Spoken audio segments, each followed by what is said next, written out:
Hi friends, അസ്സലാമു അലൈക്കും. ഇന്ന് ഞാൻ ഉണ്ടാക്കുന്നത് ദോശയുടെയും ഇഡ്ഡലിയുടെയും നെയ്റോസ്റ്റിൻ്റെയും ഒക്കെ കൂടെ കഴിക്കാൻ പറ്റിയിട്ടുള്ള വളരെ രുചികരമായിട്ടുള്ള വളരെ പെട്ടെന്ന് തയ്യാറാക്കി എടുക്കാൻ പറ്റുന്നൊരു തക്കാളി കറിയാണ്.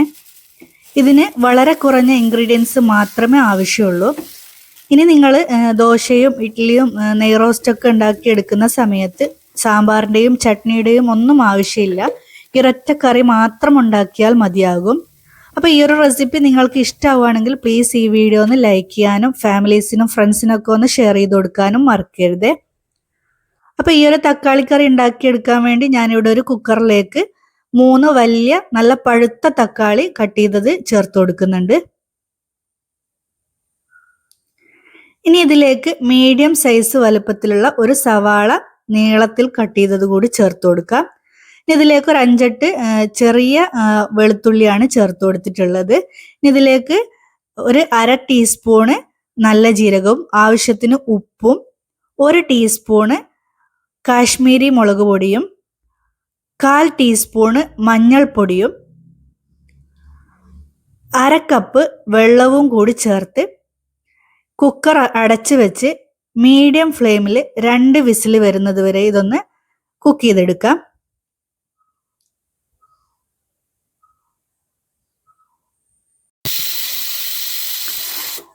അപ്പോൾ ഇതാ നമ്മുടെ പ്രഷർ കുക്കറിന് ഇവിടെ 2 വിസിൽ വന്നിട്ടുണ്ട്. ഇനി നമുക്കിതിൻ്റെ ഫ്ലെയിം ഓഫ് ആക്കിയ ശേഷം ഇതിൻ്റെ എയറൊക്കെ കളഞ്ഞതിന് ശേഷം കുക്കറൊന്ന് ഓപ്പൺ ചെയ്ത് നോക്കാം.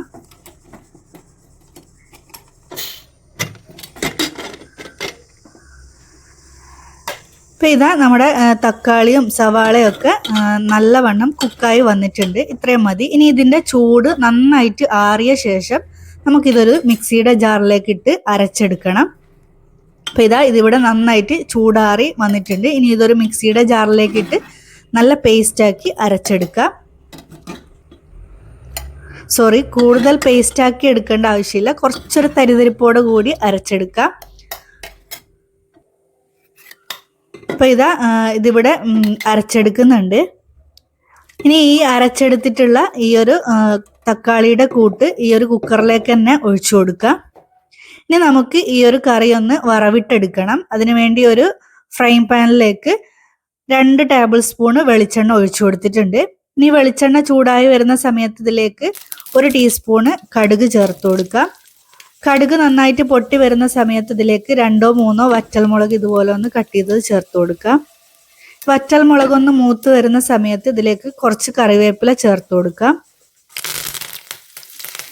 ഇനി ഇതിലേക്ക് 1/2 ടീസ്പൂൺ കായപ്പൊടി ചേർത്ത് കൊടുക്കുന്നുണ്ട്. കായപ്പൊടി ചെറുതായിട്ടൊന്ന് ചൂടായി വരുമ്പോൾ ഫ്ലെയിം ഓഫ് ചെയ്ത് ഈ ഒരു വറവ് നമ്മുടെ കറിയിലേക്ക് ഒഴിച്ചു കൊടുക്കാം. അപ്പം നമ്മുടെ തക്കാളി കറി ഇവിടെ റെഡിയായി കിട്ടിയിട്ടുണ്ട്. ഇത്രയേ ആവശ്യമുള്ളൂ. വളരെ പെട്ടെന്ന് തന്നെ നമ്മുടെ തക്കാളി കറി ഇവിടെ റെഡിയായി കിട്ടിയിട്ടുണ്ട്. ഇനിയിപ്പോൾ ഞാനിവിടെ ഇത് നെയ് റോസ്റ്റിൻ്റെ കൂടെയാണ് കഴിക്കുന്നത്. ഞാനിപ്പോൾ നെയ് റോസ്റ്റാണ് ഉണ്ടാക്കിയെടുക്കുന്നത്. നിങ്ങൾക്ക് വേണമെങ്കിൽ ഇഡ്ഡലിയുടെയും ദോശയുടെയും ഒക്കെ കൂടെ ഇത് കഴിക്കാവുന്നതാണ്. ഞാൻ നേരത്തെ പറഞ്ഞതുപോലെ തന്നെ ഇനി ദോശയും ഇഡ്ഡലിയൊക്കെ ഉണ്ടാക്കിയെടുക്കുന്ന സമയത്ത് സാമ്പാറിൻ്റെയും ചട്നിയുടെയും ഒന്നും ആവശ്യമില്ല. ഈ ഒരൊറ്റ കറി മാത്രം മതിയാകും. വളരെ രുചികരമായിട്ടുള്ളൊരു കറിയാണിത്. അപ്പോൾ ഈ കറി നിങ്ങൾക്ക് ഇഷ്ടമാവുകയാണെങ്കിൽ പ്ലീസ് ഈ വീഡിയോ ഒന്ന് ലൈക്ക് ചെയ്യാനും നിങ്ങളുടെ ഫാമിലീസിനും ഫ്രണ്ട്സിനൊക്കെ ഒന്ന് ഷെയർ ചെയ്ത് കൊടുക്കാനും മറക്കരുത്. അതേപോലെ നിങ്ങളുടെ അഭിപ്രായങ്ങൾ കമൻറ്റ് ബോക്സിൽ അറിയിക്കാനും മറക്കരുത്. അതുകൂടാതെ നമ്മുടെ സാക്കീസ് നെസ്റ്റ് ചാനൽ ഇതുവരെ സബ്സ്ക്രൈബ് ചെയ്യാതെ കാണുന്നവരാണെങ്കിൽ പ്ലീസ് ഒന്ന് സബ്സ്ക്രൈബ് ചെയ്ത് സപ്പോർട്ട് കൂടി ചെയ്യണേ. അപ്പം ഇതുപോലെ വളരെ രുചികരമായിട്ടുള്ള വെറൈറ്റി ആയിട്ടുള്ള റെസിപ്പികളുമായിട്ട് വീണ്ടും കാണാം. അതുവരേക്കും താങ്ക് യു.